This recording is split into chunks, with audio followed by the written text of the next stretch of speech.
Good afternoon everyone welcome back to our channel welcome to our new blog. আজকে দিনটা শুরু হচ্ছে একটা নতুন জায়গা যাওয়া নিয়ে, তো ব্লগটার সাথে কিন্তু অবশ্যই থেকো।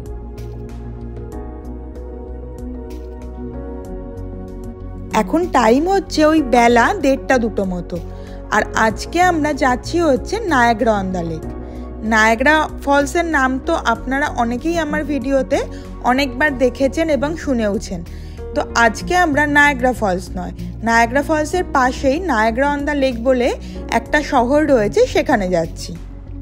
নায়াগ্রা অন দ্য লেক কিন্তু দুটো কারণের জন্য খুবই বিখ্যাত।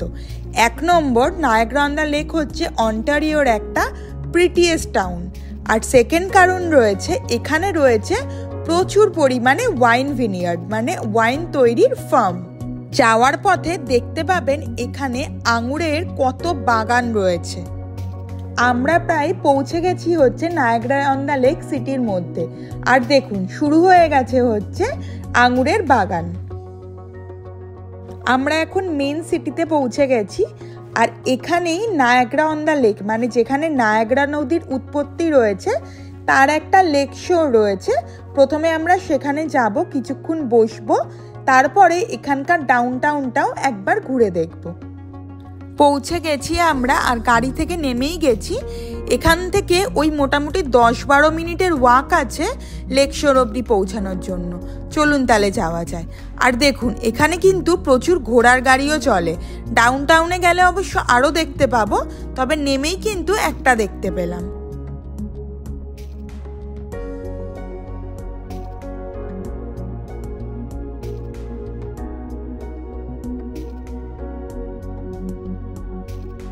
আর আমরা এখন লেকের ধারে যাওয়ার জন্য যে ওয়াকিং ট্রেল সেটাতে হাঁটছি, আর কিছুক্ষণের মধ্যেই পৌঁছে যাব হচ্ছে একদম লেকের ধারে।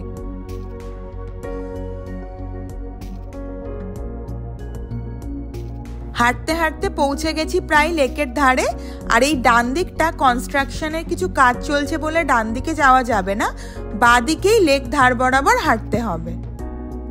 এই যে একদম লেকের সামনে চলে এসেছি আমরা, আর এটাকে আবার মিসিসাগা বিচও কিন্তু বলা হয়।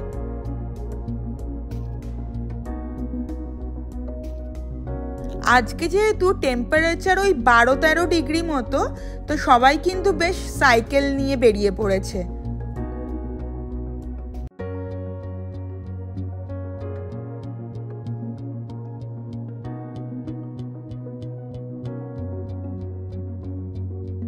হাঁটতে হাঁটতে এখন আমরা হাঁপিয়ে পড়েছি, তো একটা সামনে চেয়ার ছিল, বসে রয়েছি।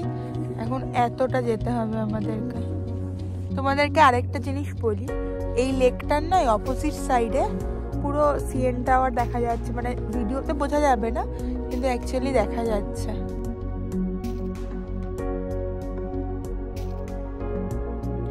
আর আরেকটা জিনিস শেয়ার করি, এই নায়াগ্রা অন দ্য লেকে কিন্তু অনেকগুলো গলফ ক্লাব রয়েছে, আর গলফ ক্লাবের জন্য এই জায়গাটা কিন্তু বেশ পপুলার। আমরা এখন যে ওয়াকিং ট্রেলটা দিয়ে এলাম তার আগেই কিন্তু বেশ বড় একটা গলফ ক্লাব ছিল, আর অনেকেই কিন্তু এখানে গলফও খেলছিল। তো হাঁটতে হাঁটতে আমরা একদম এন্ড পয়েন্টে পৌঁছে গেছি। তো এখানে যেহেতু আজকে খুব সুন্দর রোদ উঠেছে, তো বেশ দাঁড়িয়ে থাকতে কিন্তু বেশ ভালোই লাগছিল। আমরা বেশ অনেকক্ষণ দাঁড়িয়ে ফটো তুললাম, সময় কাটালাম। চলুন তাহলে একটুক্ষণ বসে নিয়ে এবার এখান থেকে আমরা আবার রওনা দেব।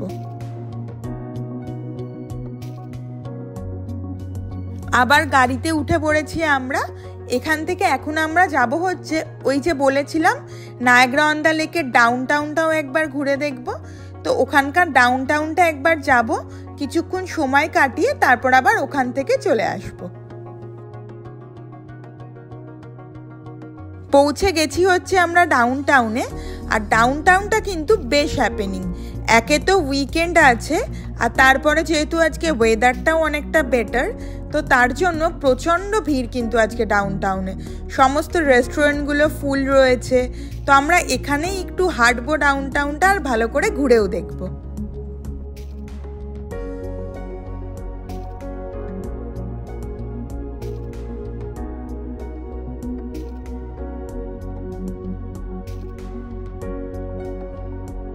আর আপনাদেরকে বললাম না আজকে ওয়েদারটা একটু বেটার, আর এখানে যখন সামার আসতে শুরু করে তখন কিন্তু এই বাইক মানে এখানে যেটাকে মোটর বাইক বলে সেটা নিয়ে কিন্তু প্রচুর লোককে আপনারা রাস্তায় দেখতেই পাবেন। আর ওই যে নামার সময় একটা ঘোড়ার গাড়ি দেখিয়েছিলাম, আর এই দেখুন এখান থেকেই কিন্তু অ্যাকচুয়ালি এই ঘোড়ার গাড়িগুলো ছাড়ে, এগুলো নিয়ে পুরো ডাউন টাউনটা আপনি ঘুরে দেখতে পারবেন।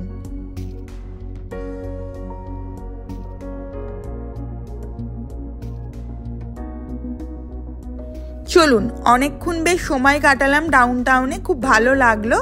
এবার আমরা এখান থেকে আবার বেরিয়ে পড়ি। আর নায়াগ্রা অন দ্য লেক কিন্তু নায়াগ্রা ফলসের অনেক কাছে, তো এত দূর যখন এসছি একটু নায়াগ্রা ফলস ঘুরে যাব না তা কি হয়? চলুন তাহলে একটু নায়াগ্রা ফলস ঘুরে তারপরেই কিন্তু আমরা এখান থেকে বাড়ির পথে রওনা হব। তো এখন আমরা নায়াগ্রা ফলসের উদ্দেশ্যে রওনা হয়েছি। আর এই নায়াগ্রা অন দ্য লেক থেকে নায়াগ্রা ফলস যাওয়ার রাস্তাটা যে এতটাই সুন্দর, শুধুমাত্র ভিডিওর মাধ্যমে তা বোঝানো জাস্ট ইম্পসিবল।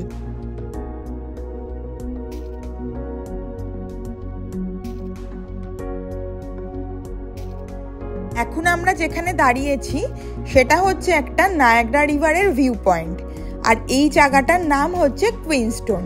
কিছু দূর এগোলেই আপনাদেরকে দেখাবো কানাডা ইউএসের আরেকটা যে ব্রিজ কানেক্ট করে যেটাকে কুইনস্টোন ব্রিজ বলে। আর এখন এখান থেকে নায়াগ্রার যে ভিউ সেটা আপনাদেরকে দেখায়। এই যে কুইনস্টোন ব্রিজের কথা বলছিলাম, যেটা ইউএস কানাডাকে কানেক্ট করে, এটাই হচ্ছে সেই ব্রিজ। আগের একটা ভিডিওতে আপনাদেরকে বলেছিলাম নায়াগ্রা ফলস থেকে প্রচুর পরিমাণে পাওয়ার জেনারেট হয়, আর এই সেই জায়গা যেটা হচ্ছে পাওয়ার স্টেশন।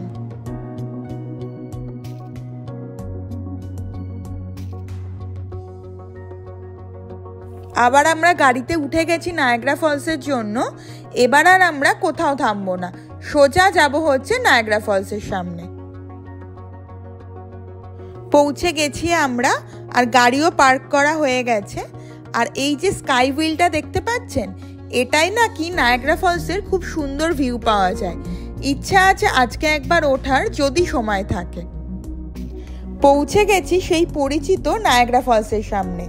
এতদিনে হয়তো আপনারাও আমার মতো নায়াগ্রা ফলসের সাথে পরিচিতি হয়ে গেছে, তবে যতবারই আসি, মানে আগেও বলেছি এই কথা, নায়াগ্রা ফলস যেন আমার কাছে প্রত্যেকবারই নতুন থাকে। তো চলুন তাহলে এখন আবার ফলসের সামনে কিছুটা সময় কাটানো যাক। আগের দিনকে আপনাদেরকে দেখিয়েছিলাম না কানাডা সাইডের বোটটা সামারের জন্য ওপেন হয়ে গেছে, আর আজকে দেখুন ইউএস সাইডও কিন্তু বোট ওপেন হয়ে গেছে। আর এইখানে দেখুন দুটো বোটই একসাথে দেখতে পাচ্ছেন, রেডটা হচ্ছে কানাডা সাইড আর ব্লুটা হচ্ছে ইউএস সাইডের।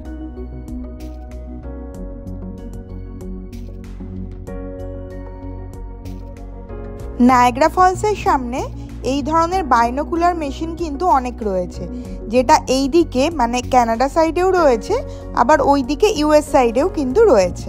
আমরাও কিন্তু এবার ফার্স্ট টাইম এখানে কয়েন ইনসার্ট করে ওই দিকের ভিউটা বেশ ভালোই এনজয় করেছি।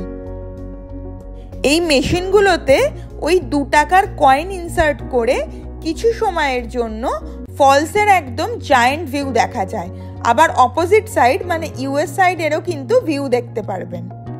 ফলস এনজয় করতে করতে আমাদের আবার কিছু চটপটি খেতে ইচ্ছা করলো, তো চলুন দেখি এখানে কি কি অপশন রয়েছে। ওই পপকর্ন, হটডগ এরকম কিছু কিছু অপশন ছিল, যার মধ্যে থেকে আমরা একটা পপকর্নের বাকেট নিয়ে নিয়েছি। এটা খেতে খেতেই হাঁটতে হাঁটতে ফলসটা আমরা এনজয় করব। বেশ অনেকক্ষণ ফলসের সামনে বেশ দাঁড়িয়ে এনজয় করে এবার আমরা তাহলে ফেরার পথে রওনা হই। আর নায়াগ্রা ফলসে কিন্তু যতবারই এসছি কোনোবার আমি কখনো ফাঁকা দেখিনি, সেটা প্রচণ্ড ঠান্ডায় হোক কি গরমে হোক, সবসময় এখানে কিন্তু ভরা লোকজন থাকে। আমরা যখন গেছিলাম তার সামনেই কিন্তু সোলার এক্লিপস ছিল, আর সবচেয়ে বেশি হায়ার চান্সেস ছিল নায়াগ্রা ফলস থেকেই সেটা দেখতে পাওয়ার। তার জন্য দেখুন এখানে স্টেজ তৈরি করা রয়েছে, বড় মাইক লাগানো রয়েছে, যাতে এখান থেকে সবাই সুন্দরভাবে সোলার এক্লিপসটা এনজয় করতে পারে। এখন আমরা চলে এসেছি হচ্ছে হাঁটতে হাঁটতে ক্লিফটন হিল মানে সেই যে হ্যাপেনিং স্ট্রিটটা ওটার সামনে। আর দেখুন কি দেখে আমরা দাঁড়িয়ে পড়েছি, সেটা হচ্ছে একথা টাইগারের পোস্টার দেখে। এখানেও কিন্তু একথা টাইগারের পোস্টার রয়েছে। আর ওই যে শুরুতেই বলেছিলাম আজকে একটু স্কাই হুইলে ওঠার ইচ্ছা রয়েছে, তো আমরা এখন একবার স্কাই হুইলে উঠবো আর ওপর থেকে আপনাদেরকে নায়াগ্রা ফলসের ভিউটাও একবার দেখাবো। স্কাই হুইলে ওঠার চার্জেস ওই $15, মানে ইন্ডিয়ান কারেন্সিতে ওই 900 টাকা মতো। স্কাই হুইলে ওঠার লাইনে দাঁড়িয়ে পড়েছি আমরা, আর কিছুক্ষণের মধ্যেই আমাদের টার্ন চলে আসবে। উঠে পড়েছি স্কাই হুইলে, আর ম্যাক্সিমাম 4 জন অ্যালাউ। তো আমরা যেহেতু এখন 3 জনই আছি, তো এটাতে 3 জনই রয়েছে। আর এটা কিন্তু বেশ আস্তেই চলে, সুতরাং ভয়ের কোনো কারণ নেই। আর যাতে আপনি পুরো ভিউটা এনজয় করতে পারবেন সেই জন্যই খুবই আস্তে কিন্তু এটা চলে। আর প্রথমে দেখুন ওপর থেকে নিচে ডাইনোসর ওয়ার্ল্ডটা দেখা যাচ্ছে। এটা ঠিক ওই স্কাই হুইলের নিচেই ছিল। আর দেখুন ওপর থেকে নায়াগ্রা ফলস, ঠিক সানসেটের টাইম হয়ে এসেছে, আর কি সুন্দর লাগছে ওপর থেকে নায়াগ্রা ফলসকে। স্কাই হুইল থেকে নেমে পড়েছি আমরা, আর এখন যাচ্ছি হচ্ছে গাড়ির পার্কিংয়ে। সেখান থেকে আমরা কোথাও একটা ডিনার করতে যাব, তারপরে ডিরেক্ট বাড়ি। চলে এসছি এখন আমরা হচ্ছে সংকল্প রেস্টুরেন্টে। সংকল্প কিন্তু খুব পপুলার একটা ভেজ রেস্টুরেন্ট আমাদের বাড়ির কাছে। এখানকার ধোসা কিন্তু খুব ভালো হয় খেতে। এসে অর্ডার দিয়ে আমরা ওয়েট করছি হচ্ছে আমাদের খাবারের জন্য। আর এলে আপনাদেরকে দেখাচ্ছি আমরা আজকে কি কি অর্ডার দিয়েছি। প্রথমেই অর্ডার দিয়েছি হচ্ছে আমরা ভেজ মাঞ্চুরিয়ান, যেটা এসেও গেছে। এখানকার এই যে ফেমাস ধোসার কথা বলেছিলাম, মানে মাইসোর ধোসা, সেটাও আমাদের এসে গেছে। আর অর্ডার দিয়েছিলাম হচ্ছে একটা হায়দ্রাবাদি ভেজ পোলাও। চলুন তাহলে এখন খাওয়া দাওয়া করা যাক। চলুন আমরা পৌঁছে গেছি বাড়িতে, এখন 10টা মতো বাজে। আজকের ব্লগটাকে এখানেই শেষ করলাম। ভালো লেগে থাকলে please like, comment and share করবেন, আর চ্যানেলটাকে সাবস্ক্রাইব করতে একদম ভুলবেন না।